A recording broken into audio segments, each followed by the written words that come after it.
Ladies and gentlemen, boys and girls, he, she's, theys and thems, welcome back to Misa Passion, YouTube's premier channel about all things women's football. And yes, finally, we are getting to the video where we go into depth onto the issues surrounding the Spanish national women's team and the Canadian national women's team. Now, we previously touched on these two topics a while back in the video that I made eons ago. However, today I would like to go into more depth and more detail as to the issues pertaining to these respective national teams. Now we'll begin this video talking about the Canadian women's team here, and as noted in the previous video, their issues stem from a lack of funding and support from their own Canadian federation. Now this drama kicked off right before the beginning of the She Believes tournament that was held in the United States earlier this year, when the Canadian players all released a joint statement airing out their grievances with the Canadian Federation, particularly towards the new budgets that has been set out for the team for the year. And in this statement, it mainly touched on how the funding had been cut by the Federation for reasons that had been cited by the team as being unfair and unjust, especially considering the contributions that the women's team have brought to the forefront in bringing Canadian women's football on the map. And this sentiment is personified by a part in the statement that reads, quote, "We have been patiently negotiating Canada soccer for more than a year. Now that our World Cup is approaching, the women's national team are being told to prepare to perform at a world-class level with the same level of support that was received by the men's national team in 2022, and with significant cuts to our program, to simply make do with less." This obviously left the women feeling a sense of frustration and disrespect and unappreciated by their federation, as they're essentially being told to go out there and do their best when they don't have the necessary facilities in place to allow them to perform at their best. And this source of frustration is not unfounded in any case, as we have seen in recent women's tournaments that Canada has been punching above its weight and staying up there with the big hitters like your Germanys, your United States, and so on and so forth, to try and do their best and perform at a high level. And this has also been shown through accolades such as winning the bronze medals at the previous Olympics and even at the most recent Olympics in Tokyo, where Canada went home with the gold medals. These ever-growing achievements have shown that the Canadian women's team do have the capacity to be considered one of the best women's teams in the world. Unfortunately, they are not being given the necessary funding needed to allow them to step up to that level and actually compete on a regular basis on par with the likes of the United States and England. Now personally, I think it is very arguable that the issues surrounding the Canadian women's team at the moment is far beyond equal pay and the likes of those similar issues, and it's simply a situation of wanting to be valued and appreciated in the same vein as their male counterparts. Because when one looks at recent achievements and accolades, whilst the Canadian men's team had not qualified for a World Cup since before 2000, and it was highly commendable that they did qualify for Qatar, the women's teams have been qualifying for World Cups, and additionally, as previously mentioned, they have been getting a lot of accolades, such as the recent gold medals at the Tokyo Olympics, which shows that, if anything, the women do deserve at least the same level of respect and support from the Canadian FA. And in the absence of that, it is understandable to see why they're so frustrated and why they're so upset by the lack of support that they're receiving. Now, as of the first video, the Canadian FA have reportedly put through a contract to supply funding and the necessary facilities required for the women to appropriately practice and prepare for the World Cup that is happening in Australia and New Zealand in a few months' time. But as of yet, we are unsure if the women have accepted or rejected this proposal sent to them by the FA. But on a broader basis, this goes to show how far the Canadian women's team has come from being just another one of the teams that fill up the positions to actually being potential contenders for the biggest prizes that are available within women's football. But on a broader basis, this now puts the Canadian FA at a crossroads whereby they are literally at the precipice of breaking through the glass ceiling and becoming a mainstay of the biggest contenders when it comes to the national accolades for women's teams. The FA undoubtedly does have the resources to allow the women to break into this next level of competitiveness. However, It is now up to them to decide whether it is worth investing now into the women or risk losing all this progress and potentially suffer a lost generation akin to England in the early 2000s. Hopefully both the Canadian FA and the women's team can come to a resolution that sees them receiving more support and more funding to progress themselves beyond the current level that they're at, because if anyone has watched the Canadian women's team, they will unanimously agree that they are definitely one of the best women's teams around, and they're going to be definitely ones to watch at the upcoming World Cup.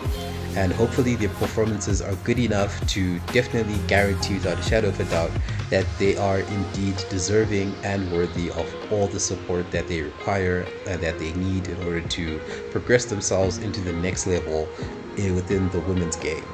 Now over to Spain now, where the players are facing similar issues of player welfare, but this time it's not with regards to finances but more of the emotional and physical state of the players themselves, with 15 of the national team's players coming together to release a statement talking about how they have been worked to the bone when they are representing their national team, and has caused for there to be a potential high increase in them sustaining injuries whilst either on international duties or when they've returned from international duties and have resumed their club commitments. Now the national team captains Irene Paredes, Jennifer Hermoso and Patrick Guijaro have subsequently come out to defend the statement and to provide further clarity to make sure that their message is not misconstrued. And particularly this is with regards to the state of their current national team boss, Jorge Vildas. Now Vildas is known to be a very strict and by the books kind of coach who has a history of working these players very hard in training so that they can possibly have the best outcome when it comes to playing games. And it is this kind of strictness that has led to the players' physical and emotional fatigue and resulted in them now having to pull out of contention to be selected for the World Cup until these conditions are improved so that the players can come into an environment where they are not worked to the bone. Now as mentioned before, these 15 players in total did release a statement to make their issues public, and part of the statement read, quote, "We requested our communications sent to the RFEF, that is the Spanish Federation, not to be summoned until situations that affect our emotional and personal state, our performance, and consequently the results of the selection, and that could lead to undesirable injuries are reversed."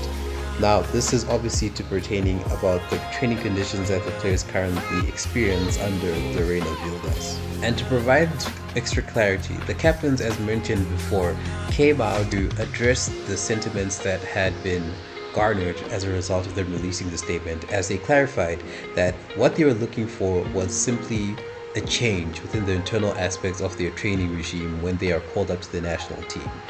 Quote, "We would have liked it to have stayed inside, but there are things that have been leaked that are not true.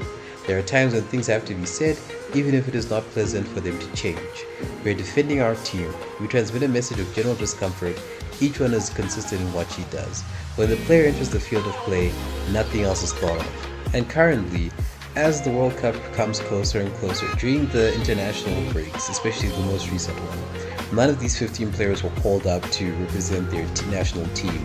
And as a result, there has been no advancements with regards to the situation.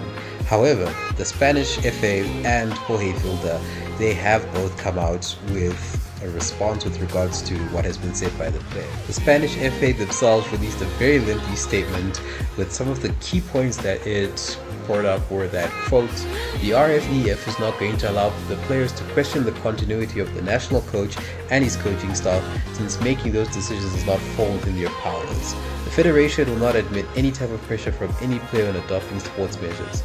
These types of maneuvers are far from exemplary and outside the values of football and sport and are harmful.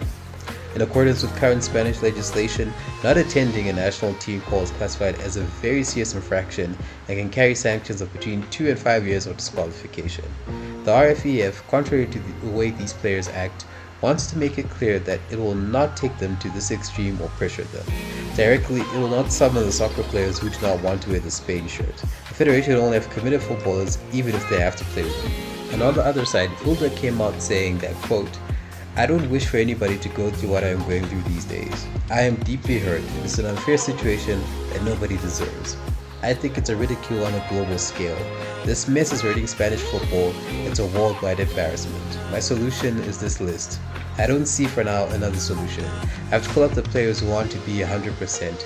In no moment did I consider resigning. It would be unfair for what we've created in the past and are in the present. Now, much like the Canadian FA, both the Spanish FA and Vilda have obviously denied any of these claims and have decided to say it's business as usual.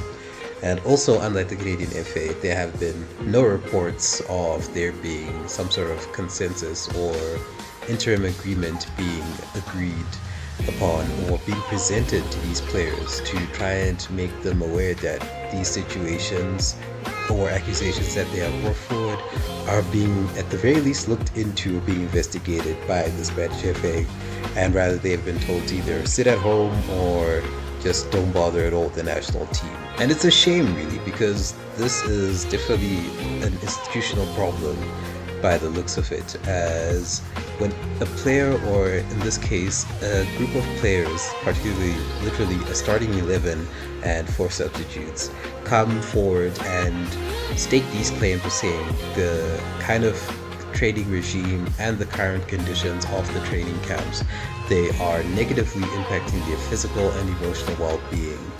I personally think that these are situations that need to be looked into and treated with the utmost importance and sensitivity that is required. So to have the Spanish FA come out and say that these players are essentially talking nonsense and they're not going to, at the very least, look into these serious accusations, it shows that there isn't a very high regard for the women's team in the very least, and that they're just there for the sake of being there, and that the Spanish FA really do not look after their players, well, at least on the women's side.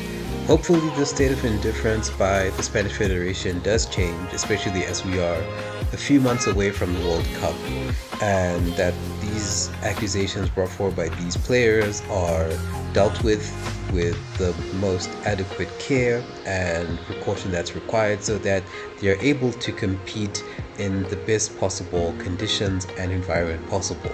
With the Women's World Cup around the corner now, it is my personal hope that both the Canadian and the Spanish national women's teams do have the best possible conditions and environment available to them to compete at the best possible level in Australia and New Zealand.